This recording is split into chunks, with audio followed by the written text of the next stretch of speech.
4월 3일 금요일 새벽을 하나님께 올리겠습니다. 하나님 말씀 받겠습니다. 이 복된 시간에 주시는 하나님 말씀은 신약 성경 누가복음 17장 11절부터 14절까지 말씀입니다. 누가복음 17장 11절부터 14절 신약 124면에 있습니다. 말씀의 제목은 우리를 불쌍히 여기소서입니다. 누가복음 17장 11절부터 14절 제가 봉독하겠습니다.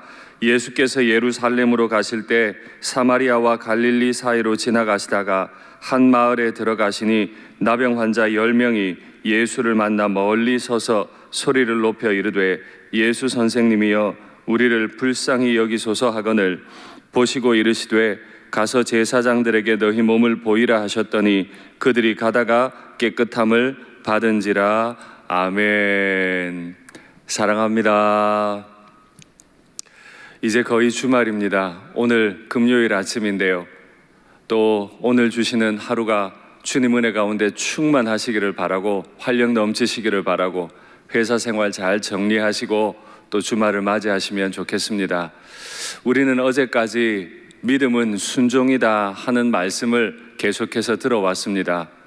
주인이 바깥에서 들에서 일을 하고 온 종에게 집에 들어와서도 일을 시키지만 그 종이 할 수 있는 말은 저는 무익한 종입니다. 그거 말고는 없다 그랬습니다. 원래 주인이 시키는 일에 신실하게 순종하는 것, 그것이 믿음이라고 이야기했는데요. 누가는 오늘 조금 다른 이야기 같은 그런 이야기들을 엮어나가고 있습니다. 예수님께서 이스라엘 북부 지방인 가버나움, 그리고 또 조금 더 넓게 말씀드리면 갈릴리 지역에서 이제 예루살렘으로 십자가 지시기 위해 내려가고 계십니다. 어느덧 이스라엘의 중부쯤 되는 갈릴리와 사마리아 사이쯤으로 지나가시게 되었는데요. 한 마을로 들어가시게 됐습니다. 그 마을에 10명의 나병 환자가 있었습니다. 나병 환자는 원래 마을 안에 지낼 수 없습니다. 혹 마을에 들어가야 되거나 다른 사람들이 자신에게 가까이 다가올 때는 경고를 해야 했는데 오늘 본문을 보니까 10명의 나병 환자가 있었다, 그런 이야기입니다. 10명이 몰려다니는 것 결코 흔한 일이 아닌데 이렇게 몰려다니는 것 보니 아마 그곳은 나병 환자들이 몰려있는 지점쯤이 아닌가 생각됩니다. 그런데 예수님께서 그 마을로 들어가시던 중이었죠. 그러니까 나병 환자들이 멀리 서서 큰 소리로 예수님께 말했다 하는 장면이 나와요. 멀리 서서 큰 소리로. 어떻게 보면 이 두 단어는 우리에게 큰 슬픔을 주는 단어죠. 나병 환자들 가까이에 사람들이 올 때 그 나병 환자들에게는 의무가 있었는데 멀리 서서 사람들이 자신에게 가까이 오지 못하도록 멀리 떨어져 있을 때 큰 소리로 자신이 나병 환자임을 알려야 했던 거죠. 늘 사람들이 가까이 오기 전에 멀리 서서 큰 소리로 외쳤었는데 오늘은 그 외친 내용이 조금 다릅니다. 제가 나병 환자입니다, 이렇게 외친 게 아니에요. 예수 선생이여 우리를 불쌍히 여기소서, 평소와 전혀 다른 외침을 외치고 있습니다. 예수 선생님이라니요, 구원자를 향해 선생님이라니요. 아직까지 잘 예수님을 모르는 것 같죠?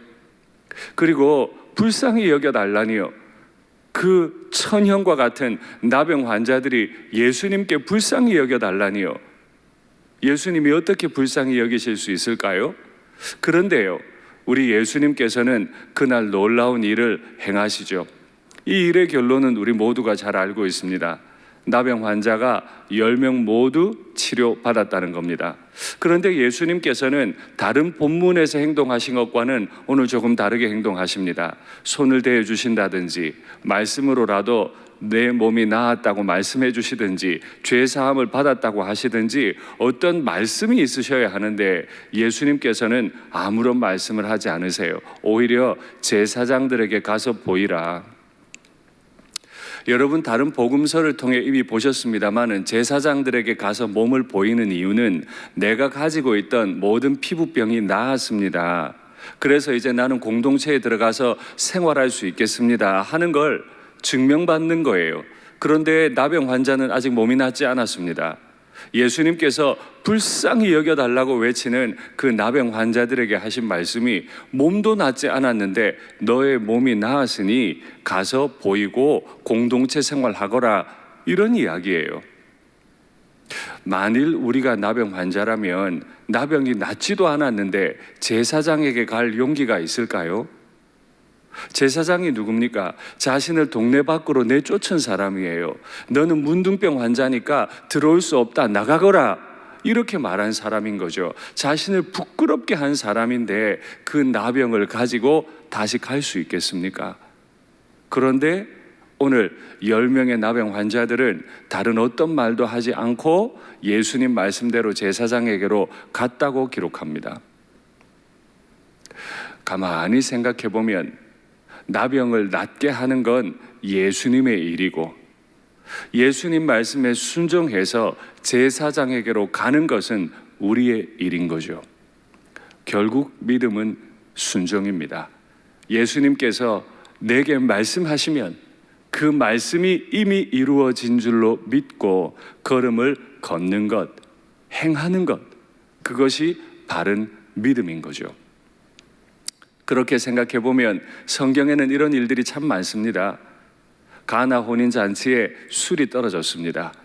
예수님께서 항아리 아기까지 물을 채우라고 말씀하시고 연회장에게 갖다 주라. 아직 포도주로 바뀌지 않았지만 물이 든 항아리를 들고 갔던 하인들이나 법궤를 메고 요단강에 들어가거라 했을 때 제사장은 아직도 요단강이 콸콸 넘치는 중에 있지만 법궤를 메고 요단강 가에 들어가서 요단강 한가운데까지 들어가는 그런 모습을 보여준 것이나, 정말 우리 예수님께서 우리에게 때로는 믿음을 요구하실 때가 있죠. 왜 그럴까요?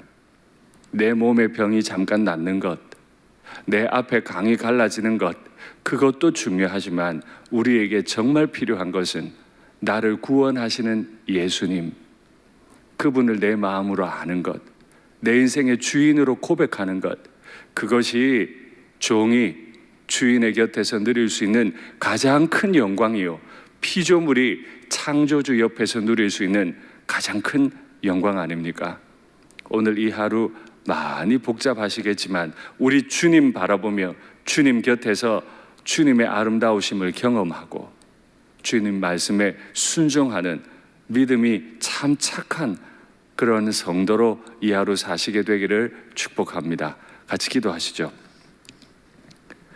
사랑의 하나님 아버지, 성경을 많이 알고 교회를 잘 알며 교회를 가장 사랑하는 것처럼 말하지만 정작 나는 내 문제가 해결되지 않고서는 절대 제사장에게로 가지 않던 사람입니다.